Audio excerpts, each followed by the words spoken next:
สบายดีพี่น้องสบายดีFC บ่สมบูรณ์มื้อนี้บ่สมบูรณ์กาเอาบรรยากาศเอาวิวสวยๆงามๆมาฝากพี่น้อง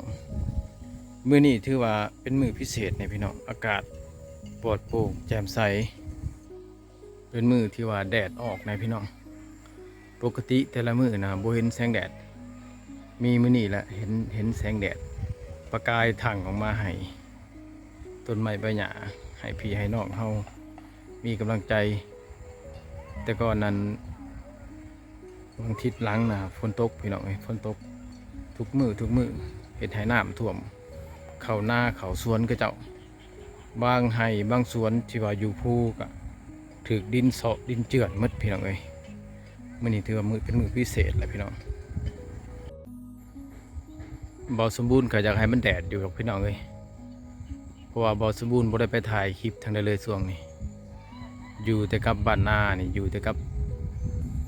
บอนเคยอยู่บอนอาศัยนี่พี่น้องเพราะว่าฝนตกทุกมือเลยบ่ได้ไปเอา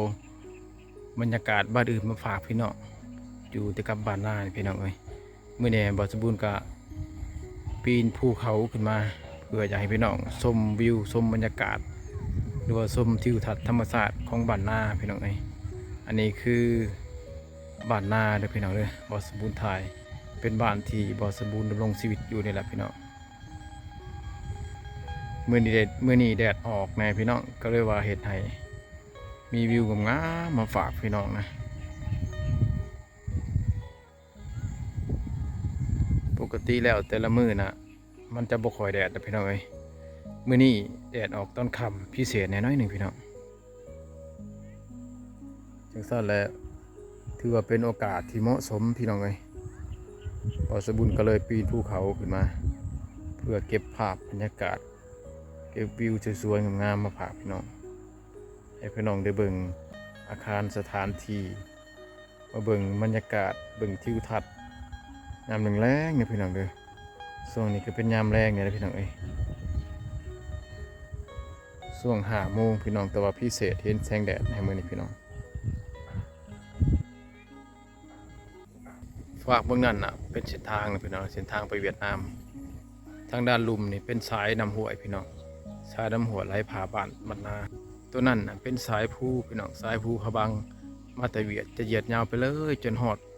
จุดชุมพะบังตัวที่พี่น้องเห็นอยู่หันคือสายน้ำเซบังเฮียงพี่น้องอันนั้นคือน้ำเซบังเฮียงมื้อนี้น้ำก็ขึ้นนะพี่น้องเพราะว่าฝนตกแห้งของเช้านี่มาตอนแรงช่วงนี้ฝนเช้าเห็นแดดออกพายุคือชีวิตแหละพี่น้องต่อไปคือชีวิตแต่บรรยากาศและก็วิวทิวทัศน์ธรรมชาติงามๆนี่แหละแล้วก็ที่ได้พาพี่น้องไปเลาะเบิ่งหลายบ้านหลายเมืองอีกคือเก่าพี่น้องหลังจากที่ว่าถ้าว่ามันแดดนะพี่น้องถ้าสภาพอากาศเป็นใจก็ที่ได้พาพี่น้องไปเลาะไปเบิ่งบรรยากาศได้หลายบ้านเลยพี่น้อง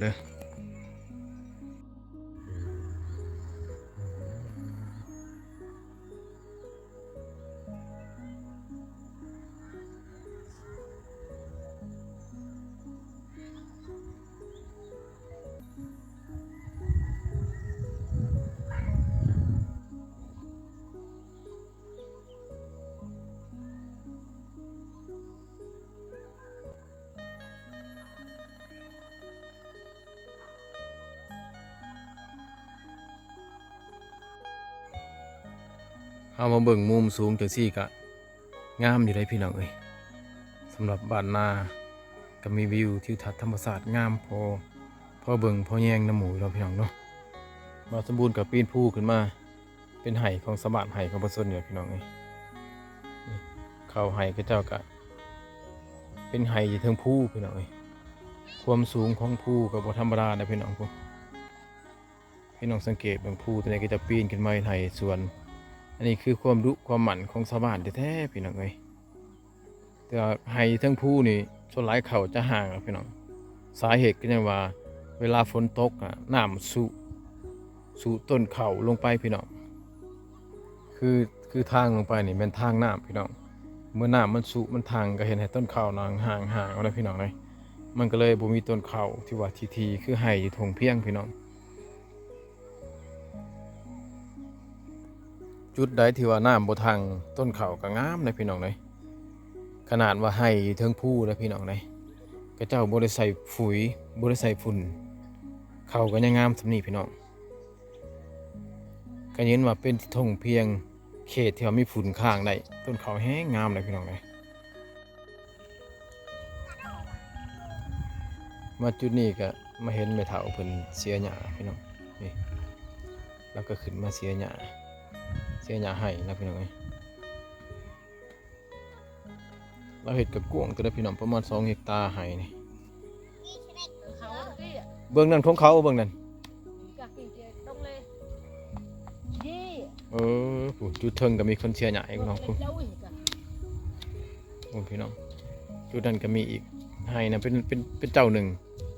อันนี้ของเมทัลนี่จะยาวลงมาตามห้องนี่พี่น้องประมาณอยู่2 เฮกตาร์อ้อโดยเนาะว่าอ้อโดยเมื่อยเนาะเจ้าขึ้นมาเสียหญ้าถุงมือบ่นี่แม่จะมาเสียผู้เดียวลูกด้วยซะบ่ก่อนเจ้าเด้ปอจะและก่อนเจ้าตายมีใหญ่ตายกูตะบักนี่มวยเท้าตะบักป้าลงไม่เนื้อเท้าแน่แต่เก่าเคยได้จักสอบเท่านี้แม่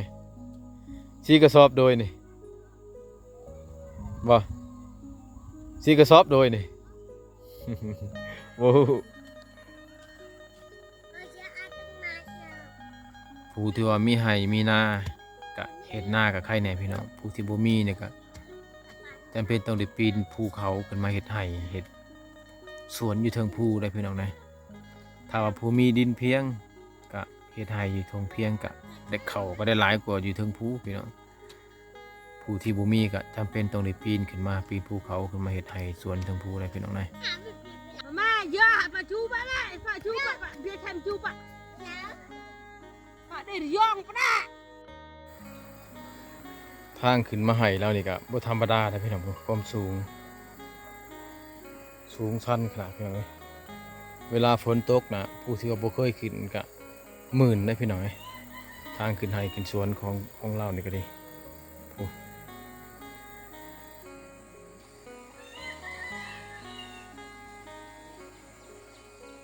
บรรยากาศโซนนี่ก็ถือว่าจะคือคืนนะพี่น้องเพราะว่าหลังจากที่ว่าฝนเซาตกไฟฟ้าก็เริ่มมาในพี่น้องทุกส่วนเลยชาวบ้านถึงจะหลังที่ว่าไฟฟ้าดับไปประมาณ2 มื้อหลังจากไฟมาชาวบ้านก็จะมีบรรเลงเปิดตู้เปิดเทปแล้วก็มีบางส่วนก็พากันซุ่มเหล่าขาวพี่น้องน้ำค่ำน้ำแรงจากซี่พี่น้องงัวควายกับกำลังแหล่งเขาคอกเขาแหลกนะพี่น้องนะบางตัวก็เจ้ากับผูกกับมัดไว้บางตัวก็เจ้าก็บ่ได้ผูกสำหรับตัวใดที่ก็เจ้าบ่ได้มัดนะพี่น้องมันก็จะหาส้นตำผมไม้ผมต่อกันแหละพี่น้องตัวใดที่ว่าเกินใดที่ว่ามีคอกมันก็จะเข่าคอกเขาแรงพี่น้องแต่ว่าส่วนร้ายคอกเคสนี้ก็เจ้าจะผูกตากฝนหรอกพี่น้องก็เจ้าจะบุคอยว่ามุ้งให้มันหรอกพี่น้อง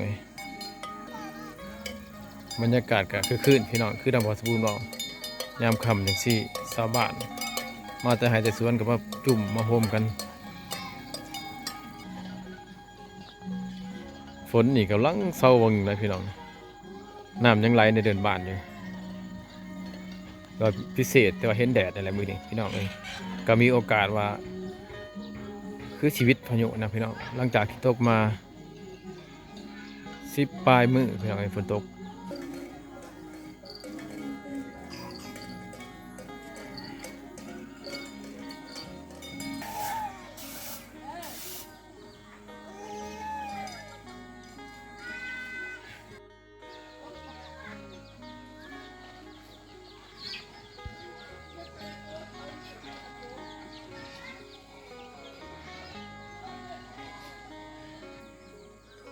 พี่น้องบ่สมบูรณ์เลาะบ้านกับค่ำมืดนะพี่น้องทั้งสั้นแล้วบ่สมบูรณ์ก็จะเดินทางออกเมื่อพักผ่อนนะพี่น้อง เพราะว่าช่วงนี้มืดแล้วก็คือฝนสิมาอีกเนี่ยพี่น้อง